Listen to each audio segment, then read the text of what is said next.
장롱문을 열다가 시어머니가 주신 것들을 보며 문득 시어머니와의 추억이 생각이 납니다. 시어머니는 몸이 좋지 않아서 고생을 많이 하셨는데요. 어느 날 시누이와 형님이 우리 집에 찾아와서 동네가 떠나가라 말다툼을 하기 시작했어요. 우리가 왜 모셔요? 아가씨 어머니잖아요. 형님이 시누이에게 눈까지 부릅뜨고 말을 합니다. 그럼 오빠는 어머니 아들 아니에요? 이번에는 시누이가 형님에게 소리를 칩니다. 그때쯤 그 둘은 만나기만 하면 서로 으르렁대기 바빴어요. 둘은 누구 한 사람도 절대 양보를 할 생각이 없는 것 같았어요. 그런 둘을 보며 시어머니가 손짓으로 저를 부릅니다. 그냥 나 혼자 있어도 되니까 다들 가라고 전해주렴. 몸이 아파서 누워있던 시어머니가 제 귓가에 속삭이듯이 말을 했어요. 그리고 제가 그 둘에게 저기 어머니 지금 몸이 안 좋으신데 그만 좀 하시죠? 라고 큰 소리로 말을 했는데요. 언니가 모실 거 아니면 언니는 좀 빠지세요. 시누이가 귀찮다는 듯이 저에게 말을 했어요. 그래, 동서는 그냥 빠져. 라며 형님이 저에게 소리까지 지르네요. 그 순간 저도 모르게 화가 머리끝까지 치밀어 올랐고 당장 다 나가라고! 제가 소리를 질러버렸어요. 그런 저를 형님과 시누이 그리고 남편이 놀라서 바라봤는데요. 어머님이 전해달래요. 다들 당장 나가라고요. 그러니까 당장 나가주세요. 어머님은 그냥 저랑 사실 거라니까요. 제가 그들을 바라보며 한숨을 쉬며 말을 했어요. 여보, 무슨 소리야. 당신도 지금 몸이 안 좋은데 지금 관리 잘 안 하면 큰일 난다잖아. 그리고 당신은 그동안 할 만큼 했어. 왜 당신만 그러냔 말이야. 다 필요 없어. 다들 양심이 있어야지. 그동안 코빼기도 안 비춰놓고는 지금 이게 할 소리예요? 그동안 우리 집사람이 고생을 얼마나 했는데 미안하다고는 못할 망정이지. 당신들이 지금 사람이야? 그동안 쌓일 대로 쌓였던 남편은 잔뜩 화가 난 듯 했어요. 그런 남편의 마음을 제가 어찌 모르겠습니까? 시어머니 몸이 안 좋다고 한 뒤로 제가 시어머니를 모시고 살았어요. 시어머니는 몸이 많이 안 좋았거든요. 의사 말로는 언제 어떻게 돼도 이상하지 않다고 했는데요. 저는 그런 시어머니를 차마 외면할 수가 없었어요. 평생을 고생만 하시다가 일이 되신 시어머니를 어찌 그냥 모른 척 한답니까? 병원에 계시던 시어머니를 집으로 모셔온 뒤 제가 계속 돌봐드리고 있었는데요. 얼마 전 시어머니 머리를 감겨드리다가 잘못된 것인지 허리를 펴지 못해서 고생을 했어요.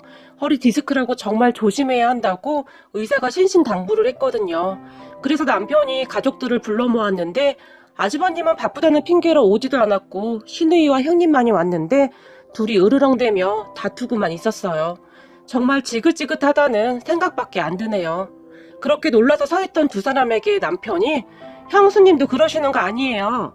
돈 필요할 때마다 어머니한테 야금야금 다 가져다 쓰고는 이제 와서 모른 척 하시고 사람이 어떻게 그럴 수가 있나요? 그리고 지선이 너도 말이야. 너를 낳아준 엄마한테 진짜 너무한 거 아니냐? 김서방 사업자금 때문에 가져간 돈도 꽤 되잖아. 둘 다 양심이라는 것이 있긴 있는 거냐고 다시 큰 소리로 말을 했어요. 그런 남편에게 오빠 진짜 웃긴다. 그게 언제적 일인데 지금 와서 그 얘기를 꺼내. 그리고 그때 엄마가 결정하고 준 거 아니야. 근데 오빠가 왜 그래? 이제 보니 오빠가 돈을 한 푼도 못 받아서 그런가 보구나. 시누이가 남편을 째려보며 말을 했어요. 그러게요, 서방님. 저희도 어머님이 주신 거지 우리가 어머님 돈 뺏어간 거 아니잖아요? 말씀이 조금 지나치신 거 아닌가요? 이번엔 형님이 억울하다는 표정으로 말을 했어요. 그렇게 인간 같지도 않은 두 인간들이 갑자기 같은 편이 되어서 우리 남편에게 화를 냅니다. 그런 모습을 보니 참 어이가 없네요. 됐으니까 다들 그만 가세요. 어머님은 그냥 저희랑 같이 사실 거니까요. 그 둘을 보며 제가 지겹다는 표정으로 말을 했어요. 그런 제 말에 그래? 그럼 어머님 시골에 있는 집은 동서랑 서방님이 가지세요. 그러면 되겠네요. 어차피 어머님 모시고 있으니까 그거 유산으로 받으면 되겠네요. 안 그래요, 아가씨?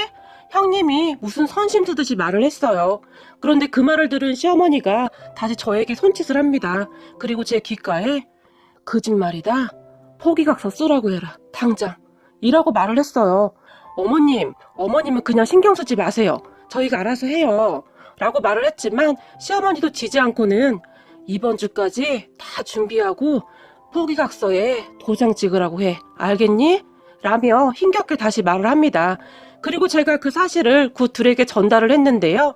언니가 엄마를 계속 모신다면야 저는 무조건 찬성이에요. 시누이가 얼굴에 얄팍한 미소까지 지으면서 말을 했고 곧이어 저희도 마찬가지예요. 그 집 꼴랑 몇 푼이나 한다고 다 쓰러져가는 집을. 이라고 형님이 중얼거렸어요. 남편은 옆에서 방방 뛰고 있었지만 우선 제가 그 집을 받는다는 참 어이없는 조건으로 계속 시어머니를 모시기로 했고, 신우이와 형님은 혹시나 제 마음이 변할지도 모른다고 생각을 했던지 주말에 도장을 가지고 와서는 포기각서에 도장을 찍었어요. 그런 둘을 보며 시어머니는 인간 같지도 않은 것들 이라고 짧은 한마디를 내뱉었고 말이죠. 우리 시어머니는 정말 좋은 분이셨어요. 여느 어머니와 같이 평생을 자식을 위해 살아온 분이신데요. 자식들이 그런 시어머니의 성품을 닮지는 않은 것 같네요. 아니면 돈이 사람을 그토록 변하게 만든 것일까요? 하지만 저는 그런 시어머니를 절대 외면할 수가 없었습니다. 남편과 저는 20대 초반에 결혼을 했어요. 가족이라고는 동생과 저만 있었기 때문에 다른 사람보다 일찍 취업을 할 수밖에 없었는데요. 거기서 남편을 만났고 혼전 임신을 하게 되어 서둘러서 결혼을 하게 되었어요. 제가 임신을 했다는 소식을 들은 큰엄마는 이거사, 그렇지 않아도 부모도 그렇고 네 상황이 안 좋은데 네가 그리 행동을 하면 사돈이 앞으로 얼마나 무시하겠냐. 조심 좀 하지. 라며 눈물을 흘렸어요. 부모님이 그렇게 되고 큰엄마와 큰아빠가 저희를 간간히 챙기고 있었으니까요. 그렇게 진행된 상견례 자리에서 큰엄마는 무슨 큰 잘못이라도 한 것처럼 그저 고개만 푹 숙인 채 앉아 있었는데요. 우리 시어머니가 그런 큰엄마의 마음을 알았던 것인지 우리 며느리가 부모 복은 없어도 큰어머니 큰아버지 복은 있어서 이렇게 잘 컸나 봅니다. 라고 말을 했어요. 그 말에 우리 큰엄마가 순간 깜짝 놀라서 정말 감사합니다. 이리도 예쁘게 봐주시니 저희는 그저 고마울 따름입니다. 우리 미숙이가 아주 착하게 잘 자랐습니다. 라고 말을 했어요. 그리고 상견례가 끝나고 큰엄마가 정말 좋아했는데요. 네가 시어머니 복은 있나 보다. 사돈이 아주 좋은 분이시네. 큰엄마가 눈물까지 글썽이며 말을 했거든요. 시어머니는 정말 좋은 분이셨고 결혼 후에 아이가 태어나고 제가 회사를 그만두게 되었는데요. 동생이 대학을 가야 해서 등록금 고민만 하고 있었는데 어느 날 시어머니가 저를 찾아와서는 이거 동생 등록금에 보태거라. 이번에 대학 들어가지? 라며 말을 하기도 했어요.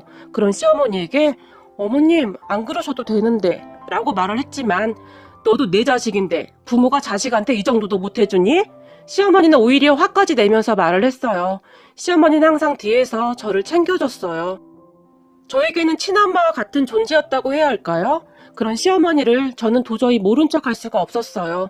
그런 저를 보며 남편은 왜 당신만이 고생을 하느냔 말이야 라며 불평을 하기도 했지만 당신이 많이 도와주잖아. 제가 그런 남편을 달래며 말을 했어요. 남편이 많이 도와주는 것은 사실이었거든요. 남편은 형제 중에 시어머니를 가장 많이 닮은 사람이었어요. 마음이 여리고 따뜻한 사람이거든요. 그렇게 우리는 시어머니를 계속 모셨는데 시어머니의 병세는 점점 나빠져 가기만 했어요. 잘 드시지도 못했고 병원 응급실에 가야 하는 날도 많아졌고요. 그러다 어느 날 응급실에 갔다가 입원을 한 시어머니가 잠시 눈을 뜨고는 둘째야 라고 저를 불렀어요. 네 어머님 뭐 필요하신 거 있으세요? 제가 물었는데요. 그때쯤 시어머니는 정신이 맑지가 않아서 말도 제대로 못하셨기에 저는 그냥 습관처럼 물었는데요. 그날은 시어머니가 또렷하게 말을 했는데 감나무라는 말을 계속 반복했어요. 감나무요? 제가 시어머니에게 다시 물었고 제 말을 듣던 시어머니가 힘겹게 고개를 끄덕였어요. 감나무가 왜요? 라고 묻던 저에게 시어머니는 거기 표시를 해뒀어 라는 알 수 없는 말만 되풀이했어요. 그러다가 잠시 후에는 언제 그랬냐는 듯이 말한 것을 다 잊어버리셨고 그런 시어머니를 보며 건강이 좋지 않아지니 이상한 말을 하는가 보다 라고 생각을 하고 그냥 잊어버리고 말았었는데요. 하지만 시어머니는 그 뒤에도 가끔 정신이 돌아오면 감나무 밑에 거기 파야 해 라고 떠듬떠듬 말을 하기도 했어요. 그러면 제가 감나무요? 라고 물으면 시어머니는 금방 또 변해서 대답이 없었고 말이죠. 지금 생각해보면 시어머니는 그 감나무 이야기를 참 많이 했던 것 같아요. 그래서 어느 날은 남편에게 여보, 어머님이 자꾸 감나무라는 말을 하시는데 감나무에 무슨 사연이라도 있어? 라고 제가 물어보기도 했는데요. 감나무? 글쎄, 난 모르겠는데? 제 물음에 남편이 오히려 저에게 다시 물어왔기에 저는 그저 시어머니의 정신이 맑지가 않아서 하는 소리구나 하는 생각만 하고 말았어요. 하지만 그 뒤에도 시어머니는 잠시라도 말을 할 수 있게 되면 감나무를 반복하셨어요. 그런 시어머니를 보니 뭔가 이상하다 싶어졌어요. 시어머니가 왜 그토록 감나무에 집착을 하는지 궁금해졌거든요. 하지만 시어머니를 간병하느라 감나무의 존재는 감쪽같이 잊을 수밖에 없었어요. 그러다가 시어머니가 결국 우리 곁을 떠나가셨어요. 형님 부부와 시누이 부부는 그제서야 얼굴을 비쳤는데요. 그렇게 꼴보기 싫을 수가 없더라고요. 시어머니가 떠난 것을 우리 부부만 애통해야 할 뿐 다른 누구도 슬퍼하지 않았으니까요. 장례식장에서도 그저 조문객을 받느라고 바쁠 뿐 정말 냉정한 인간들이었어요. 그렇게 우리는 장례식이 끝나고 한 달쯤 지난 후에 시어머니 짐을 정리하기 위해 시어머니가 살던 시골집을 방문했어요.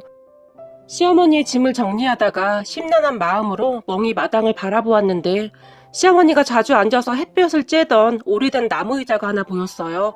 우리가 내려간다고 하면 시어머니는 그 나무 의자에 앉아서 대문 밖으로 우리가 언제 나오는지 기다리고 또 기다렸거든요. 그 의자를 보니 시어머니가 그립고 생각이 나서 저도 모르게 눈물이 흘러나왔어요. 그리고 홀로 조용히 그 의자에 앉아서는 주변을 두리번거리고 있었는데 그때 문득 제 눈에 감나무가 들어왔어요. 그런 감나무를 바라만 보다가 잠시 후에는 감나무 옆으로 가서 감나무를 쓰다듬고 있었는데요. 멀리서 그 모습을 지켜보던 이집 할머니가 지팡이를 짚고 내려오셨는데요. 자네 시어머니가 이 감나무를 그렇게 애지중지했어. 자네 시아버지가 아주 오래전에 심은 나무거든. 가을만 되면 감이 아주 주렁주렁 열렸었어. 그러면 자네 시아버지가 나무 사다리를 타고 감나무에 올라가서 감을 한 광주리씩 따서 내려오기도 했지. 그런 모습을 밑에서 애들이 눈을 똘망똘망 뜨고 쳐다보고 있었고, 그러면 자네 시어머니가 그렇게 좋아할 수가 없었어. 그래서 그랬는지 자식들이 다 집을 떠나고 또 혼자 있을 때 이 감나무를 그렇게 애지중지하면서 옆을 떠나지를 않더구만. 그런데 그 총명하던 사람이 그리 갈 줄 어찌 알았겠어?